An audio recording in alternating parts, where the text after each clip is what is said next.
Merci Virginie. Donc, on va commencer cette première session du matin par une présentation du professeur Antoine Pariante, de l'équipe 12-19, de l'unité 12-19 au BPH à Bordeaux, et directeur donc, de l'unité de l'équipe EHEAD, avec une première présentation sur les méthodes de détection de signaux en pharmacologie et cancer et la contribution de l'IA donc à la découverte et au développement de nouvelles molécules. Antoine. Merci beaucoup. Je vais partager mon écran du coup. Vous me confirmerez que vous m'entendez bien et que vous voyez l'écran comme il faut, en particulier en grand. Alors là, on ne l'a pas en mode présentation et là, c'est bon, c'est parfait. Super. Donc effectivement, merci beaucoup de m'avoir invité à vous parler de la détection de signal en pharmacovigilance et du cancer et comment les techniques d'intelligence artificielle ou d'apprentissage automatisé pouvaient aider à la découverte de nouveaux médicaments dans ce champ.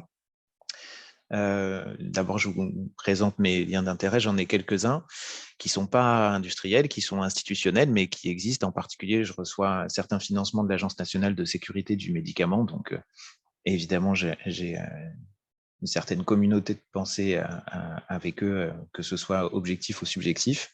Et j'avais jusqu'en juillet aussi un rôle d'expert auprès de l'Agence européenne du médicament, en particulier sur les aspects d'exploitation des données.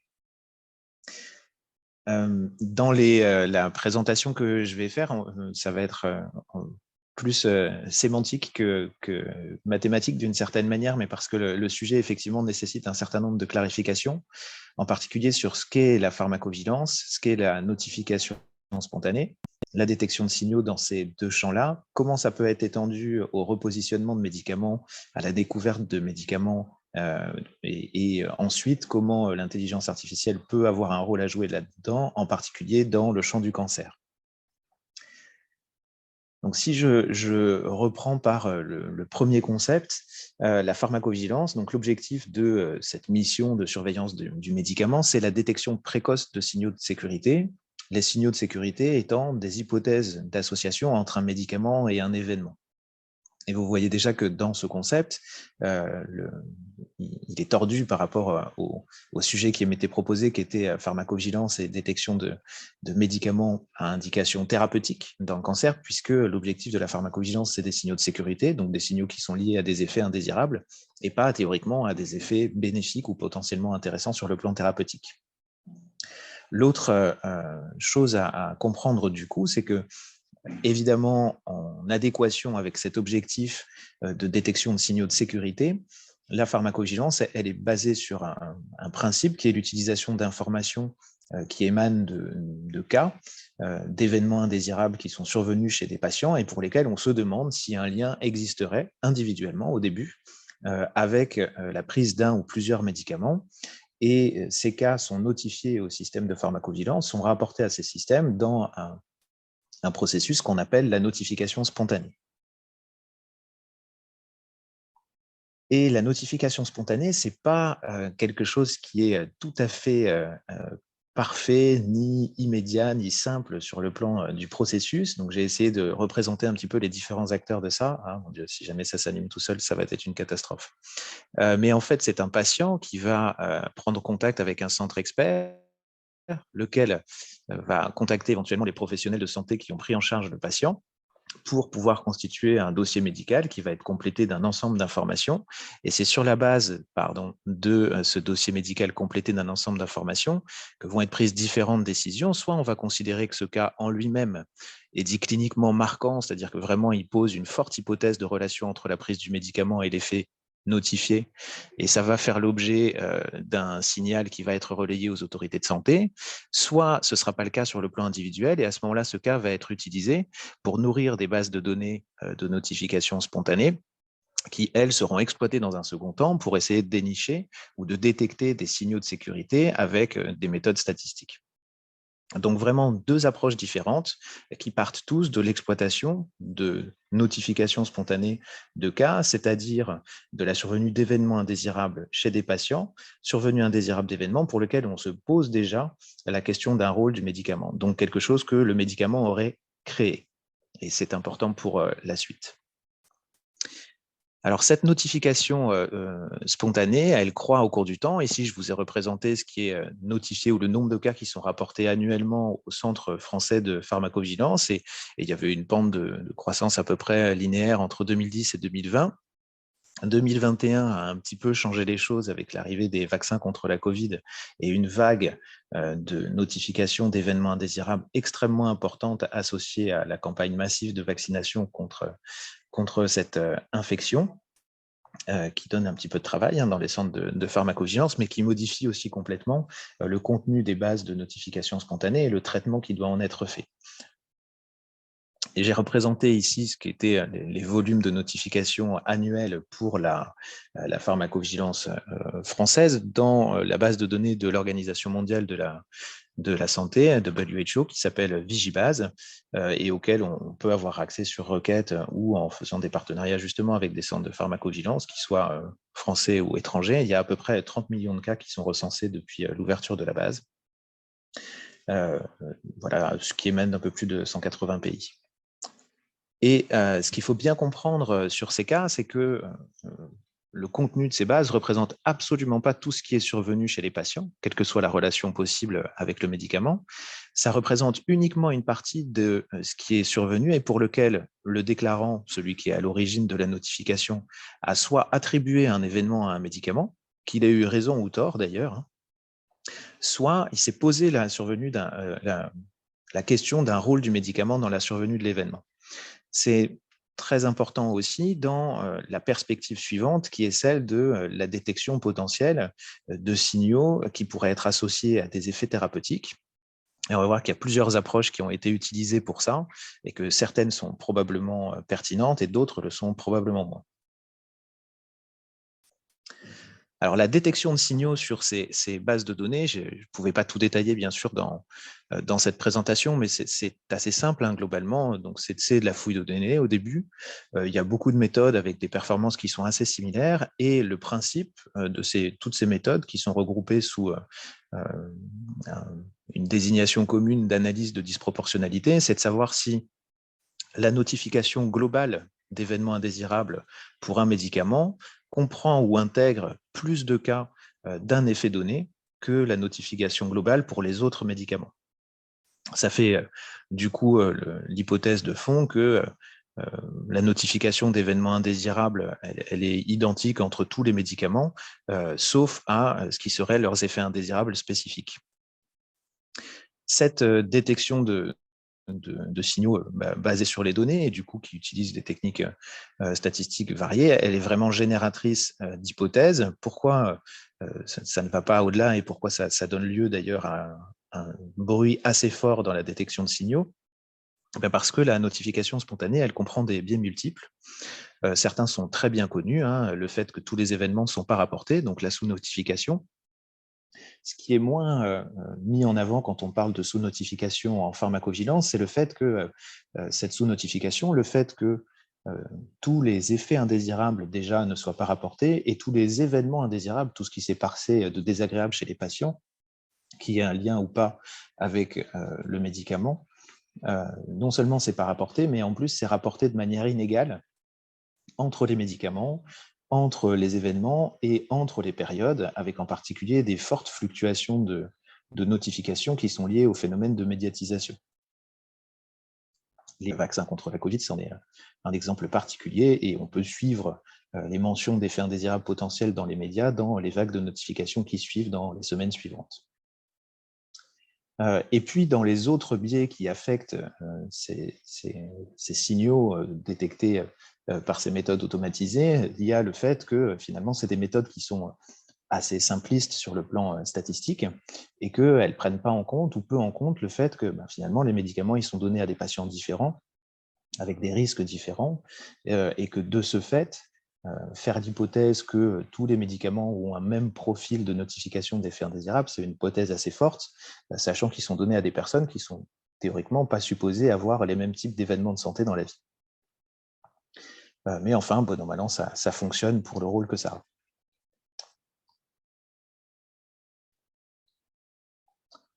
Alors, je vous montre ici un exemple de biais de détection, ou en tout cas de biais liés à une différence d'information. Et ça concerne pour le coup le cancer, avec en 2020 pour la ranitidine, qui est un médicament qui est utilisé dans les troubles gastriques. En gros, l'information de contamination à la NMDA sur certains sites de production, sachant que la NMDA, c'est une substance qui est potentiellement cancérigène, en particulier sur le rein. Alors, si on prend les notifications qui ont été faites pour ce médicament et les effets indésirables de cancer du rein, on se rend compte que finalement, ils ont tous été réalisés en 2020 et 2021, donc avant la connaissance de l'effet potentiel ou avant la suspicion de l'effet potentiel, jamais un tel événement avait été rapporté dans les bases de pharmacovigilance au niveau mondial, puisqu'il s'agit ici d'une interrogation de la base de l'OMS. On se rend compte après que tous ces événements émanent des États-Unis, ou en tout cas toutes ces notifications émanent des États-Unis, et puis que pour 65%, elles émanent en fait de cabinets d'avocats. Donc là encore, il y a des choses à comprendre sur le contenu des bases de pharmacovigilance et sur l'information qu'elle recense, et de voir bien et de comprendre bien que cette information, elle ne peut pas être traitée comme une information épidémiologique classique d'une certaine façon, puisque le contenu même de l'information dépend de l'attention médiatique qui peut être accordée à certains événements à certains moments. Alors j'ai pris ici un exemple qui est complètement caricatural, mais cela étant, il existe, et il existe pour plein d'autres médicaments, même si ce n'est pas toujours d'origine judiciaire ou légale. Donc, la détection de signaux à partir de bases de pharmacovigilance, c'est adapté pour la détection de signaux de sécurité, clairement, puisque les cas, finalement, c'est ce que le médicament a pu causer, et que les signaux qu'on voit, c'est la différence dans ce que le médicament a pu causer. Donc, il y a une logique à ça. On peut cependant se poser la question de pourquoi pas utiliser cette information pour le repositionnement de médicaments. Et dans cette approche, ou dans ce questionnement, il y a deux approches conceptuelles qui ont été suivies. Certains chercheurs ont finalement essayé d'identifier des effets indésirables qui pourraient avoir un intérêt thérapeutique, et du coup ont simplement recherché quels étaient les médicaments qui étaient les plus associés à certains effets indésirables, qui avaient causé le plus ces effets, et comment ça pourrait avoir un intérêt pour le soin de symptômes d'autres maladies, alors que d'autres se sont penchés sur l'identification de signaux négatifs, des médicaments qui seraient négativement associés à la notification de certains événements. Donc, je vous donne ici, sur des techniques pareilles, assez classiques d'identification de signaux, ce qui a été fait sur quelque chose où on a vraiment recherché du repositionnement de médicaments dans le syndrome de Raynaud. Donc, peut-être certains de vous connaissent personnellement. Donc, c'est ce phénomène dans lequel vous avez les doigts qui blanchissent par défaut de perfusion artérielle au changement de température. C'est en particulier vrai en hiver, c'est en particulier vrai au ski. Puis c'est un phénomène qui est assez répandu dans la population et qui peut avoir des formes assez graves. Et donc, ce qu'ont fait ces chercheurs, c'est regarder parmi les médicaments dans les bases de données de notification spontanée de pharmacovigilance, lesquels étaient associés finalement à des effets indésirables qui pourraient tout à fait témoigner d'un rôle de vasodilatation artérielle. Et si c'était le cas, du coup, qui pourraient s'avérer être des bons candidats pour un repositionnement dans le phénomène de Raynaud. Donc, ils ont fait ça par des approches de signaux associés à des méthodes de clustering. Et l'intérêt de la démarche, c'est qu'elle peut aussi être associée à une étude des médicaments candidats au repositionnement qui, par ailleurs, ne présentent pas d'effets indésirables trop graves ou trop fréquents.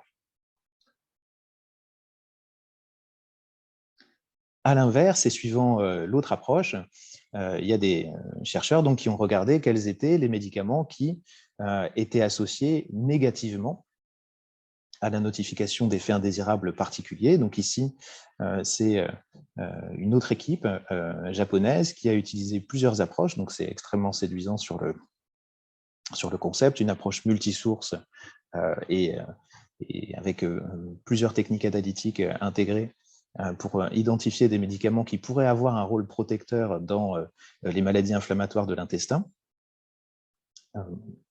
Et ils arrivent à des résultats qui sont techniquement intéressant en utilisant les médicaments avec un rôle psychotrope, c'est-à-dire les médicaments qui jouent sur le système nerveux central, entre autres, même s'ils ne jouent pas que là-dessus. et ils combinent leur démarche avec une approche basée sur les connaissances, donc une mise en relation entre leurs résultats et les connaissances existantes sur le rôle de ces médicaments ou l'effet des médicaments sur des cibles particulières, qui sont à la fois des cibles du médicament et des cibles altérées dans la physiopathologie de ces maladies inflammatoires chroniques de l'intestin. Donc en soi, comme ça a l'air extrêmement séduisant, en particulier avec les explications physiopathologiques qui fournissent par cette association de connaissances. Il y a 2-3 détails qui font un petit peu dérailler la machine, malheureusement. C'est que finalement, la totalité de l'information qu'ils utilisent est incomplète et qu'elle passe au-dessus d'une information extrêmement importante, c'est que les médicaments qu'ils ont très bien identifiés sont en fait tous des médicaments qui ont des propriétés anticholinergiques, ce qui ne faisait pas partie du niveau d'information qu'ils regardaient dans les modes d'action des médicaments. C'est-à-dire que c'est des médicaments qui sont constipants et que du coup, effectivement, pour trouver des notifications de diarrhée avec ces médicaments-là, sachant que la diarrhée est un des symptômes principaux des maladies inflammatoires chroniques de l'intestin, ben c'est compliqué et qu'en fait, il n'y a probablement absolument aucun intérêt préventif de ces médicaments ou de repositionnement dans ces indications-là. L'autre chose qui est importante à considérer aussi, et qui est malheureusement souvent un tout petit peu ignorée dans la recherche qui essaye d'intégrer des connaissances sur les médicaments avec des techniques d'intelligence artificielle ou pas d'ailleurs, c'est le fait que ce n'est pas parce que certains médicaments ont une action théorique qu'ils vont avoir une action chez l'homme, et en particulier là, ce qui mettait en avant comme un mécanisme d'action potentiel pour le dernier médicament, sans trop d'effets anticholinergiques, et en fait une action qui n'existe pas chez l'homme pour des raisons de doses attribuées qui sont trop différentes des doses expérimentales. Donc je passe maintenant à signaux négatifs et cancer, et là encore, c'est une analyse très rapide de ce qui peut être fait de la base de données de l'OMS concernant les tumeurs malignes, en regardant les associations négatives pour un niveau de codage de la classification des effets indésirables qui est utilisé dans cette base de données. Et donc, comme vous le voyez, avec beaucoup d'avance sur la présentation d'aujourd'hui, j'ai fait ça avant-hier.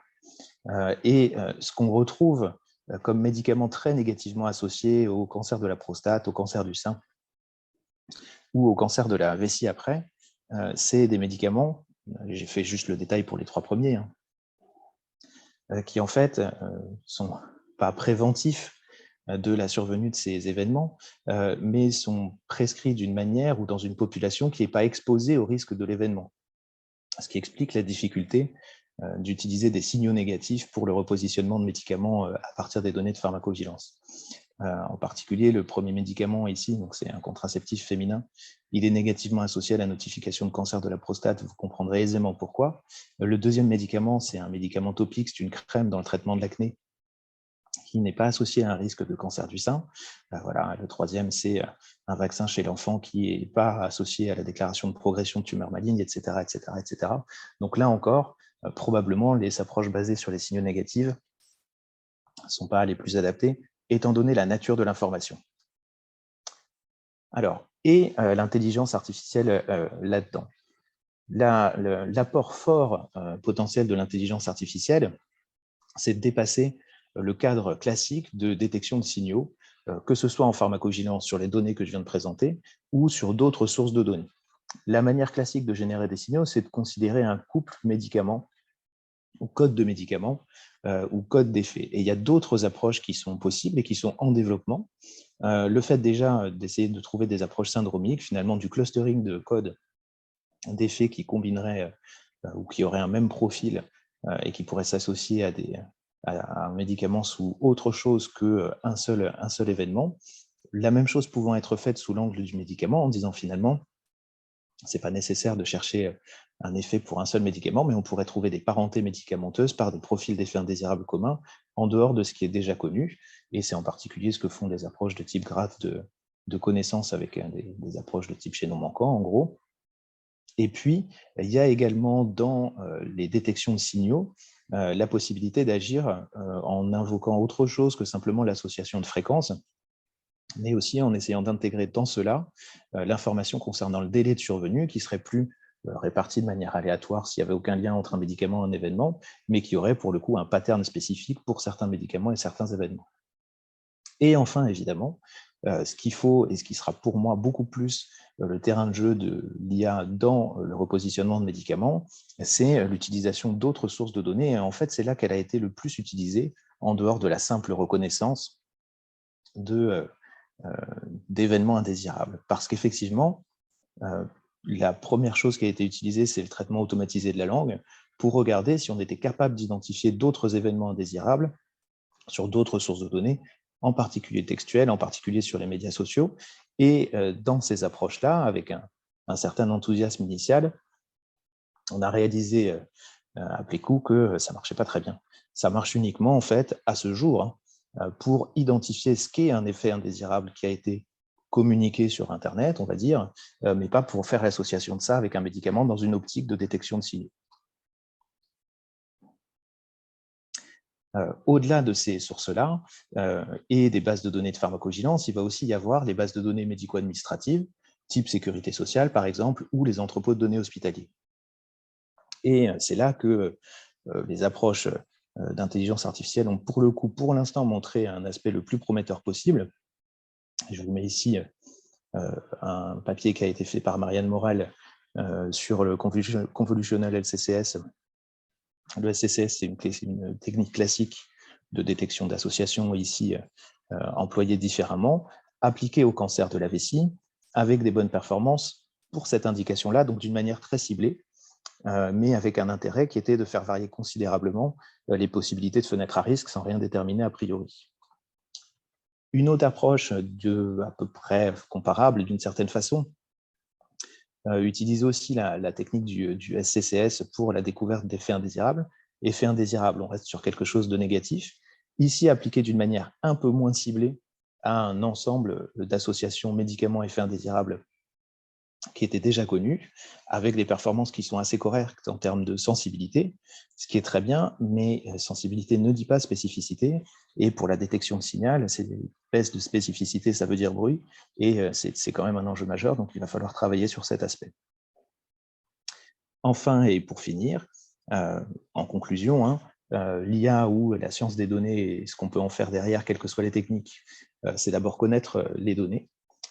Ça veut dire savoir qu'elles existent, mais ça veut dire aussi, au-delà de savoir comment c'est structuré, qu'est-ce que ces données représentent vraiment, quelles sont leurs qualités, quelles sont leurs limites.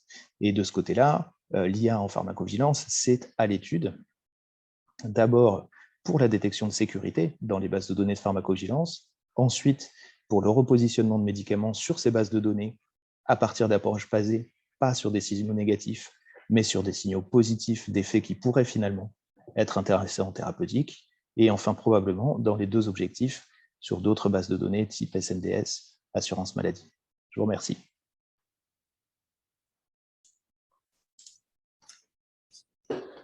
Merci Antoine pour cette présentation. Alors je regarde, donc pour l'instant Alors, est-ce qu'on a... Alors, on a une première question. Quelle est la place des essais de phase 4 comme source de données et ne faudrait-il pas en faire plus?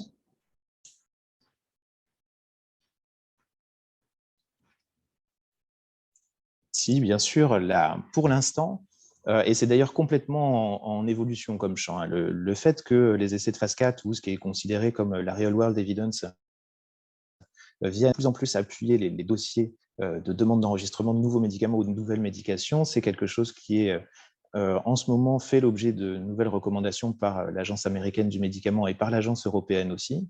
Il y a clairement à chercher là-dedans comment améliorer les choses, sachant qu'il y a déjà beaucoup de techniques qui sont éprouvées, ce qui est compliqué puisque c'est un champ qui est encore en réflexion. En tout cas, si on réfléchit à intelligence artificielle, hein, c'est qu'il va falloir faire complètement accepter cette utilisation-là avec des techniques déjà très bien éprouvées et très bien acceptées, avant de pouvoir aller au-delà avec des techniques qui sont plus innovantes. Une deuxième question. Quel est le terme des effets détectables par la PV? Permet-elle d'accéder à des connaissances sur les effets à long terme ou existe-t-il d'autres techniques pour ces effets? Alors, sur les effets à long terme, c'est effectivement un endroit où la pharmacovigilance est théoriquement moins puissante. Plus l'effet est proche de la prise médicamenteuse, plus c'est facile pour tout le monde de faire un lien entre la prise du médicament et l'effet, plus c'est facile de détecter un signal. Cela étant, il y a eu des effets indésirables à beaucoup plus long terme qui ont été détectés avec des médicaments, pas des vaccins, je rassure tout le monde, mais avec d'autres médicaments, oui. Et souvent, c'était le cas de médicaments de niche, d'une certaine manière, pour lequel, du coup, on voyait survenir dans une population qui était très restreinte et facile à identifier un effet qui, pourtant, était quelque chose de théoriquement très rare. Donc ça existe. Pour le reste, évidemment, c'est là où la pharmacovigilance doit être complétée par plutôt la pharmacoépidémiologie, des données populationnelles, compréhensives, exhaustives, dans lesquelles on va pouvoir rechercher à beaucoup plus long terme la survenue d'événements. C'est typiquement ce qui a été fait dans le papier de Morel et al., sur lequel la date de survenue d'un cancer, forcément, ça nécessite un certain temps de développement. Et l'intérêt, là, c'était de regarder quelle était la fenêtre de temps qui permettait de trouver le mieux l'association, voire de trouver des associations temps dépendantes. Merci Antoine, mais je pense qu'on va passer du coup à la présentation suivante. On est à peu près dans les temps. Merci beaucoup pour cette présentation. Merci à vous. Je te laisse la place.